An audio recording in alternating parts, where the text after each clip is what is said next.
ఇట్లా 2 సార్లు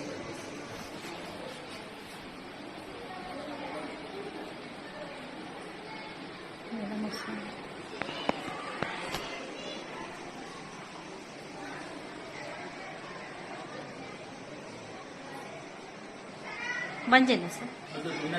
మాట్లాడుతుంటాం సార్. మీ పేరు చెప్పమ్మా. మీ కాళ్ళ పేరు కోయకుండా. ఓకే, కోయగూడని. కోయగూడ. ఓకే, మీ మదర్ ఉందా? వెళ్ళిపోయింది. ఎప్పుడు? చిన్న. మీ ఫాదర్ ఉంటాడు కదా, పట్టించుకోవాలి. ఓకే, ఇప్పుడు ఏ స్కూల్లో జాయిన్ అవుతున్నావు? ఇప్పుడు ఇక్కడ జాయిన్ చేసినాం హాస్టల్ కానీ కేజీబీ స్కూల్.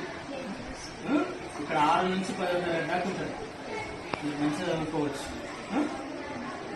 బాగా చదువుకోవాలి. మంచిగా చదివి ఏం కావాలని ఉంది నీకు? డిగ్రీ చదవాలి.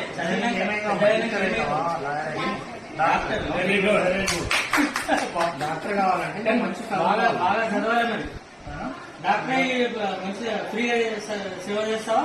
డబ్బులు తీసుకుంటావా? ఫ్రీగా చేస్తావా? మేడం వాళ్ళు చెప్పినట్టు మంచిగా చదువుకోవాలి. సరేనా? మేము అందరం సపోర్ట్ ఉన్నాం. సరేనా?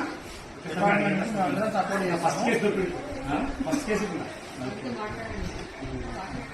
మీరు మాట్లాడండి మేడం. నమస్తే అండి. రిటైర్డ్ అజయ్ సార్ గారు ఒక అమ్మాయి తీసుకొని వచ్చారు ఇక్కడికి.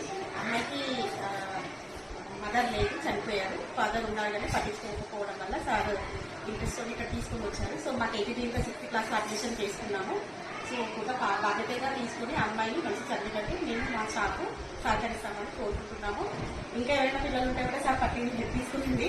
ఇంగ్లీష్ మీడియం ఇప్పుడు ఇంగ్లీష్ మీడియం రన్ చేస్తున్నాం కాబట్టి మా దగ్గర పిల్లలు అవసరమే ఉంది. ఇట్లాంటి పిల్లల గురించి కేజీబీస్ ఉన్నాయి కాబట్టి ఇటువంటి పిల్లలు తెచ్చుకోవడం అనేది ఇంకా హ్యాపీగా ఉంది. సో అమ్మాయికి బేసిక్ కూడా రాదని అంటున్నారు. ఖచ్చితంగా బేసిక్ కూడా నేర్పించి అమ్మాయి అనుకున్న లక్ష్యాన్ని నెరవేర్చాలని నేను కోరుకుంటున్నాను. Thank you. సో ఈ అమ్మాయి సెమీ ఆర్ఫన్ యాక్చువల్గా, అంటే ఇక సెమీ ఆర్ఫన్ అంటే ఇంకా ఫుల్ ఆర్ఫన్ అనొచ్చు. ఎందుకంటే వాళ్ళ ఫాదర్ని చూసి చాలా రోజులు అవుతుందని చెప్తుంది. Mother already dead. ఆ అమ్మాయి చెప్పినట్టుగా షీఈ్ వాళ్ళ మదర్ అనేది చిన్నప్పుడు చనిపోయింది. But the entire credit goes to retired MDO sir Ajay sir. ఎప్పుడు కూడా ఇలాంటి వాళ్ళని చూస్తూ అంటే అవుట్ సైడ్ స్కూల్ చిల్డ్రన్